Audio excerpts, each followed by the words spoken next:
My name's Richard Grayson, but all the kids at the orphanage call me Dick. Well, children can be cruel. The Lego Batman movie is the 2017 spin-off film of the original Lego movie. It's about a cooler-than-ever Bruce Wayne and how he must deal with the usual suspects as they plan to rule Gotham City, while discovering that he has accidentally adopted a teenage orphan who wishes to become his sidekick. When it comes to Batman movies, it's a huge gamble. You don't know what you're gonna get. For every perfect Batman movie, there's a god-awful one. For every decent one, there's one that's great but a little too long. For every overlooked Batman film, there's one that gets too much praise. For every mediocre one, there's one where Lex Luthor feeds a guy candy. It's cherry.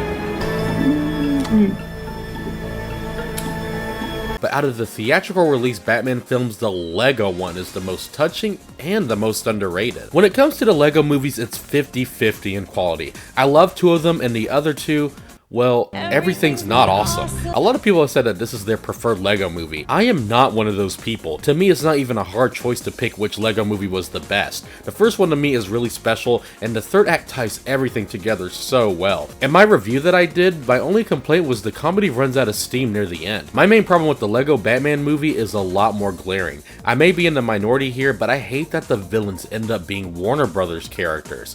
And it's really difficult because I don't think this movie could have written them out. The Phantom Zone is where we find out that Batman is selfish, and where Joker comes up with his master plan and figures out how he belongs among cinema's greatest enemies. It's a very integral part of the overall film, but the Warner Brothers villains feel shoehorned in. It just doesn't vibe right with me, especially when we have every Batman villain ever already in the movie. We got Bane, Harley, Clayface, and most importantly, Calendar Man. One can argue that since the first movie had random characters cameo, then why can't this movie have that? Well, the first movie, it's revealed that a kid is playing with all these toys, so of course he would have different sets. This film, there is no indication of anyone playing with these figures, so it kinda comes across as strange. You're probably thinking, damn Crosby, can you stop bitching and talk about the positives? Jesus. Well, that's genuinely all I gotta say about this movie. Thank you all for watching. I'm Batman. No, but actually this movie is amazing.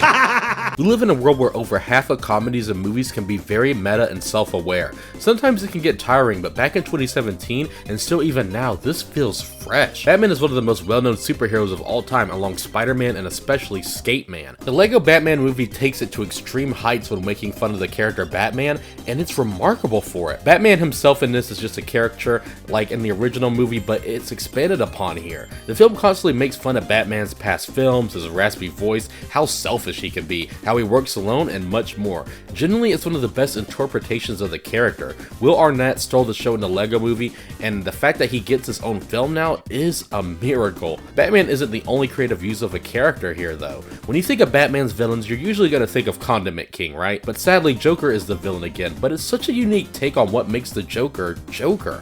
He's insane, but his main trait is how obsessive he is over Batman. All he wants to know is that he is Batman's greatest nemesis. He just wants Batman to hate him in a way that someone would want another to love them.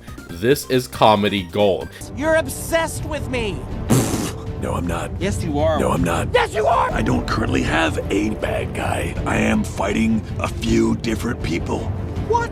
I like to fight around. It's like they're in a relationship, but Batman is a player. He ain't into it, bro. I mean, Batman gets play, especially that one time. That was, anyway. Stop it! It's turning me on! Stop! Speaking of which, Barbara Gordon is in this movie and she plays as the love interest of Batman. It's also where this meme comes from. I just died on your arms tonight. I really love how it isn't truly implied that they end up together by the end. This film isn't a love story, it's a comedy, but in my headcanon, he probably got her. Like I said, he gets play. Remember his most well-known girlfriend, Alexis Luthor? See, I want to make a joke on what she looks like, but... Finally, Michael Cera plays Robin. This is perfect casting because, I mean, he's Michael Cera. His whole arc is that he's never had a family, he's always wanted someone to love and just to not be alone. Sound like anyone you know? While the comedy in this film is elevated by these characters and the interpretation of Batman's character, this movie truly hones in on the fact that Batman is a loner. The opening scene is paced so well. Batman stops every villain while singing a song about himself. It's such a fast-paced scene with dazzling Lego animation. Just like the original, everything is all Lego here, and it gives off a stop-motion vibe, and it works wonders. The Lego movie truly has some of the best animation of any animated film in recent years, and so does this movie. Anyways, Batman speeds home after kicking ass, and then the movie comes to a complete halt as we see Bruce's life outside of crime. He's truly alone and he misses his parents. Bonus points for this being a Batman movie that doesn't flash back to Batman's parents getting murdered. Like, we get it, the Teen Titans caused it.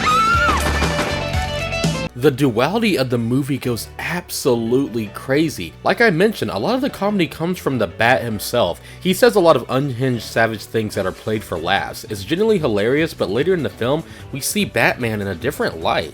How he comes across as hilarious to the audience, but to the characters like Robin, he's kind of a jerk. Listen, you don't have a family. So what do you know about having a surrogate son? He's constantly being selfish in the eyes of everyone and says savage things that strike a sour note in other characters' hearts. And I love that the movie is able to equally portray Batman in this comedic light, but if you look at it from another angle, you see how flawed he is. How in order to make a world a better place, he needs to take a look at himself and make a change. No, I said that. Batman is very wise. The theme of the film can arguably be tied back to one of Michael Jackson's best songs. God, this movie is clever. The Lego Batman movie may not sit well with me when it comes to the use of the Warner Brothers villains, but there's so much that is clever here. From the thoughtful insight of Batman and Joker's characters, to the glorious brick animation and the meta take on this Caped Crusader. It's a very touching movie, and the Lego Batman movie truly is the most underrated Batman film of all time. I'm Batman, I'm awesome, I got a 9-pack, I'm awesome, I'm Batman, I'm awesome, I got a 9-pack, I'm awesome. Batman Ing.